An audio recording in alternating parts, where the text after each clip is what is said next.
اس مبارک مہینے کے استقبال کرتے ہوئے 2 کام کرنے چاہیے، اور پھر جب یہ مہینہ آ جائے تو پھر مزید 8 کام کرنے چاہیے۔ ان 10 کاموں کو ہم تفصیل سے آپ کی خدمت میں پیش کریں گے۔ رمضان المبارک کو شروع کرنا ہو، ہر 2 جگہوں پہ ہر قسم کی عبادت میں اپنی نیت کو خالص کیا جائے، اپنی سوچ کو مثبت بنایا جائے، اپنی نیت میں صرف اللہ عز و جلال کا تقرب رکھا جائے۔ جب اللہ عز و جلال کا تقرب نصیب ہو جائے گا، جب نیت میں اخلاص آ جائے گا، تو پھر بہت سارے مشکل کام بھی آسان بھی ہوتے ہیں، اور انسان ان کاموں کو کرتے کرتے انجوائے بھی کرتا ہے۔ کبھی بھی اس کے کام میں رکاوٹ یا مایوسی نظر نہیں آتی، کیونکہ اس نے اللہ کے لیے شروع کیا ہوتا ہے۔ قل انی امرت ان اعبد اللہ مخلصا لہ الدین، کہہ دیجئے مجھے حکم دیا گیا ہے کہ میں اللہ عز و جلال کی عبادت، اس کے دین کو اسی کے لیے خالص کرتے ہوئے کروں۔ دوسرا کام جو اس مبارک مہینے کے استقبال میں کرنا چاہیے، ہمیں توبۃ النصوح، سچی توبہ کرنی ہے۔ کل بنی آدم خطاء وخیر الخطائین التوابون، کائنات کا ہر فرد، آدم کی اولاد کا ہر فرد خطا کار،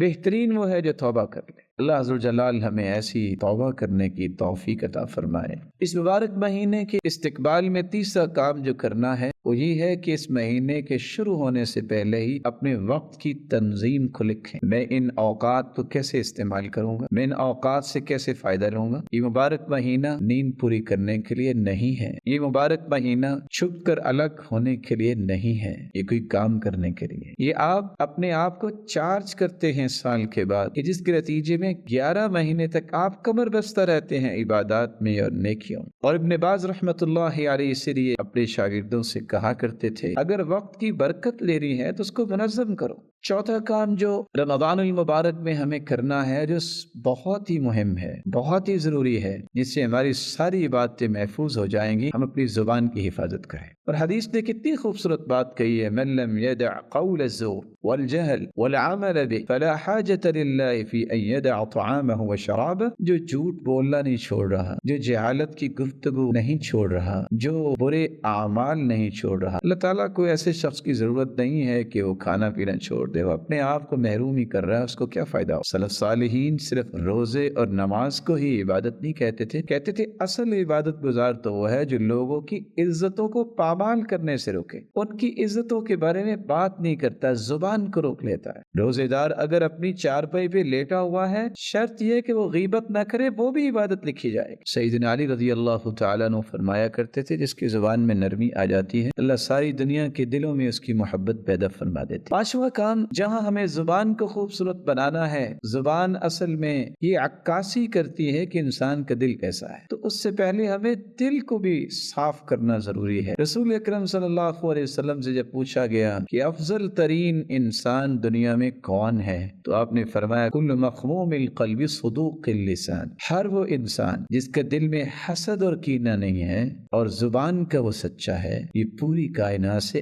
اعلیٰ انسان۔ صحابہ نے پھر سوال کیا صدوق اللسان نعرف فما مخموم القلب، زبان کی سچائی تو سمجھ میں آ گئی، لیکن یہ مخموم القلب کیا ہے؟ تو آپ صلی اللہ علیہ وسلم نے فرمایا هو التقی، ایسے متقی انسان کو کہتے ہیں جس کا دل صاف ہوتا ہے، ایسا دل جس میں حسد اور کینہ نہ ہو اور گناہ نہ ہو اور سرکشی اور کسی کے بارے میں کوئی گرہ نہ ہو۔ اللہ عز و جلال ہمیں ایسا دل نصیب فرمائے۔ اس مبارک مہینے میں چھٹا کام جو کرنا ہے وہ قرآن مجید کی تلاوت ہے۔ یہ شہر القرآن ہے، یہ قرآن کا مہینہ ہے، اسے قرآن کا مہینہ ہی بنانا چاہیے۔ کس طرح صحابی نے سوال کیا تھا میں قرآن کتنی دیر میں ختم کروں، آپ نے فرمایا 40 دنوں میں، پھر 30 دن میں، پھر 25 میں، پھر 20 میں، پھر 15 میں، پھر 10 دن میں، پھر 7 دن میں، پھر آپ نے فرمایا اگر تمہاری طاقت ہے تو تم 3 دن میں بھی ختم کر سکتے ہو۔ 5 نمازوں میں اذان کے بعد کوئی 15 منٹ ہوتے ہیں، اگر آپ وقت پہ وضو کر کے اذان کے وقت مسجد پہنچی تو آپ بڑے آہستہ بھی پڑھیں تو کچھ 4 صفحات ضرور پڑھ سکتے ہیں 10 منٹ۔ 5 نمازوں میں 20 صفحات بنتے ہیں، ان 20 صفحات کو 30 دنوں کے ساتھ ملٹیپلائی کرے 600 صفحات بنتے ہیں، تو ہر نماز سے پہلے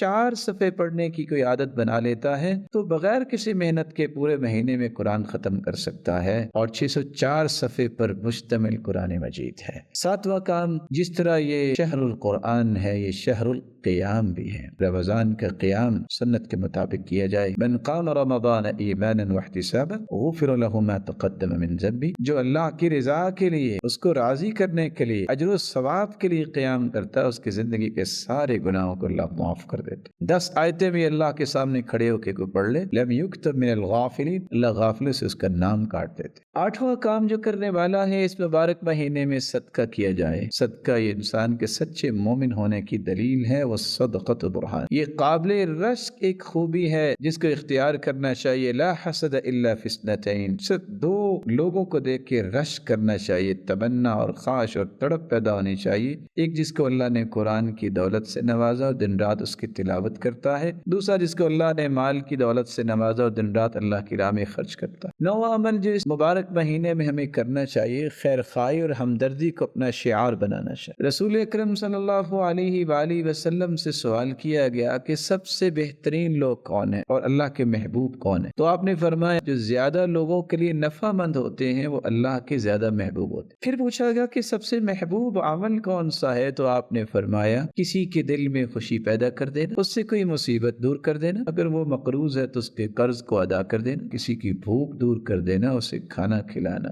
کسی کے ساتھ جا کے اس کا جائز کام کروا دینا۔ اس کا اتنا اجر ہے کہ مسجد نبوی میں 1 مہینہ اعتکاف سے بھی زیادہ محبوب عمل۔ اور 10واں کام جس مبارک مہینے کو شہر الصیام کہتے ہیں، گرمی کی شدت اور حدت کے اب تو بہانے بھی ختم ہو گئے۔ اللہ تعالیٰ نے یہ مبارک مہینہ ایسے موسم میں، باوجود اس کے کہ پچھلے سالوں میں گرمی تھی، اللہ تعالیٰ نے اس کو بھی آسان کر دی۔ مکمل مہینے کے روزے رکھے جائیں، پھر یہ عادت بنائی جائے کہ ایام 20 کے روزے رکھے جائیں۔ اس کے بعد اللہ تعالیٰ توفیق دے اگلے سالوں میں ہم ایام 20 کے روزے رکھیں، اور اس کے فوائد کیا ہیں؟ پورے سال کے روزوں کو ثواب ملتا ہے۔ اللہ ذوالجلال سے دعا ہے، اللہ ذوالجلال ہمیں ایمان کی حالت میں رمضان کا مبارک مہینہ نصیب فرمائے، اور پھر اس مبارک مہینے کی لذتوں اور راحتوں اور برکتوں کو سمیٹنے کی توفیق بھی عطا فرمائے۔